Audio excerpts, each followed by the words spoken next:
Once upon a time, there was a man named Ferruccio Lamborghini.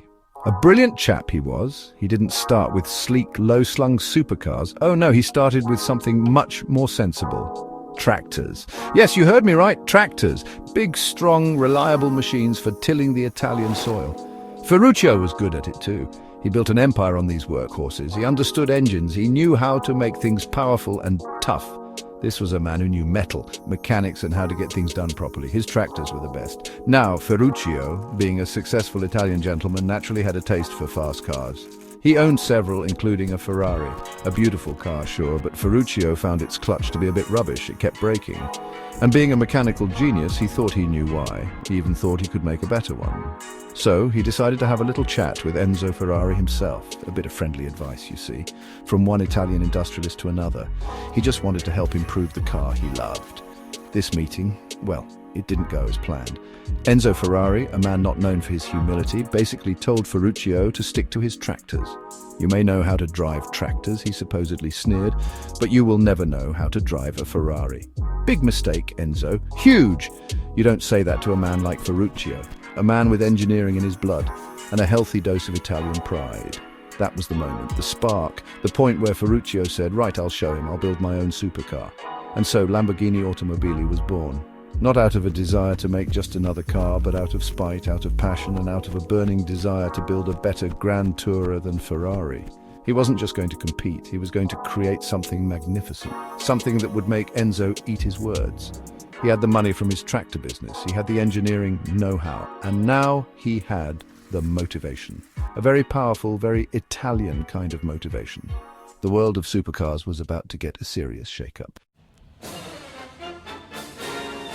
Ferruccio didn't mess about. He was serious. He assembled a dream team of young, brilliant engineers. Giotto Bizzarini, who had worked on the Ferrari 250 GTO, was brought in to design the engine.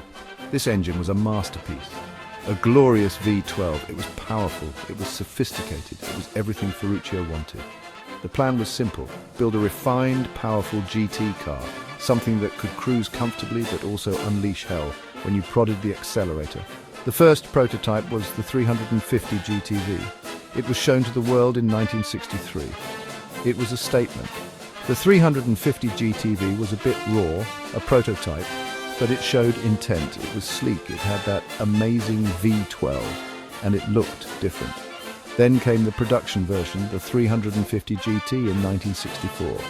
This was a proper car, a beautiful machine. It was more refined than the prototype. It was elegant, it was fast, it had a luxurious interior. This wasn't just a Ferrari rival, it was a genuine alternative. People started to notice. Lamborghini was not just a tractor maker anymore, he was a supercar maker, and he was good at it, very good. But then came the car that changed everything, the car that truly put Lamborghini on the map and defined the word supercar for generations. I am, of course, talking about the Miura. Unveiled as a rolling chassis in 1965 and then as a full car in 1966, it was mind-blowing. Nothing like it had ever been seen before. It had its V12 engine mounted in the middle transversely. This was pure racing technology brought to the road. It was impossibly low, impossibly wide, and impossibly beautiful. It looked like it was doing 200 miles per hour even when it was standing still. The Miura was an absolute sensation. It was the first true mid-engine supercar for the road. It had eyelashes around its headlights, for crying out loud. How cool is that? It was designed by Marcello Gandini at Bertone, a young genius. The Miura wasn't just a car, it was an event. It was pure automotive theatre. It was loud, it was fast, and it was utterly outrageous. Ferrari suddenly looked a bit old-fashioned. Ferruccio had done it. He hadn't just built a better car, he had redefined what a sports car could be. The bull had truly arrived. After the Miura, how do you top that? Well, Lamborghini found a way. In 1974, they unleashed the Countach. If the Miura was beautiful, the Countach was brutal. It was a wedge, a spaceship. It had scissor doors that went up, not out. Penned again by the great Marcello Gandini, it looked like it had been designed with a ruler and a very aggressive imagination. It was the poster car for an entire generation. Every schoolboy had a picture of a Countach on his bedroom wall. It was pure, unadulterated madness on wheels. The Countach stayed in production for an incredibly long time, evolving with bigger wings, wider arches, and even more outrageous styling. It just got wilder and wilder. Then, in 1990, came its successor, the Diablo.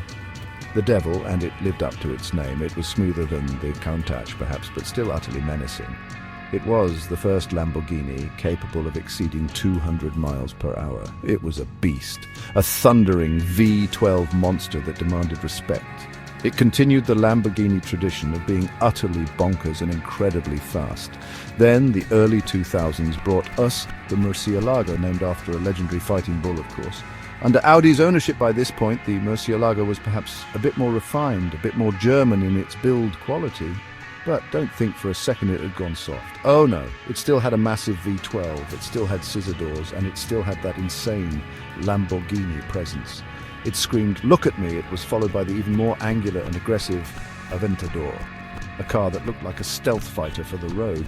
These cars were and are pure theatre. And let's not forget the smaller Lamborghinis like the Gallardo and its successor, the Huracan. These V10-powered machines brought the Lamborghini experience to a slightly wider, though still very exclusive audience. They were still incredibly fast, incredibly loud, and incredibly exciting. They proved that Lamborghini could do more than just flagship V12s. Every car that rolled out of Sant'Agata Bolognese was special. Each one was a statement. Each one was a raging bull, ready to charge. Lamborghini's impact on the car industry is, quite frankly, enormous. They didn't just build cars, they built dreams. They showed the world that supercars didn't have to be sensible or understated. They could be outrageous, flamboyant, and completely over the top. The mid-engine layout, popularized by the Miura, became a staple for high-performance machines. The dramatic styling, the scissor doors, the sheer aggression.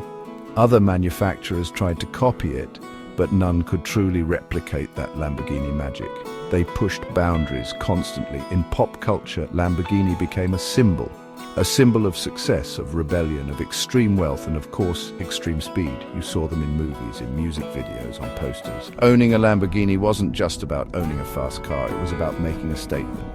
It said you were daring, you were bold, you weren't afraid to stand out. These cars are not for shrinking violets, they are for people who want to be noticed. They are automotive peacocks, and we love them for it. They are an event every single time one drives past. The legacy of Ferruccio Lamborghini is incredible. From a dispute over a clutch to creating one of the most iconic and lusted-after car brands in the world. That's quite a story. He set out to build a V12 Grand Tourer and ended up creating a legend. The Fighting Bull emblem is recognized globally. It stands for power, for performance, for unapologetic Italian flair. Even today, every Lamborghini is an occasion. The sound, the looks, the sheer drama of it all, it's an experience that few other cars can match. So what's next for the raging bull? The world is changing. Electrification is coming. Can Lamborghini adapt without losing its soul? Well, they've already started with hybrids like the Rivelto, and knowing Lamborghini, they won't do it quietly. They'll find a way to make electric power as insane and exciting as their V12S. One thing is for sure, Lamborghini will continue to be outrageous. They will continue to be desirable. And they will continue to build cars that make your heart beat faster. The bull will keep on raging, I have no doubt about that.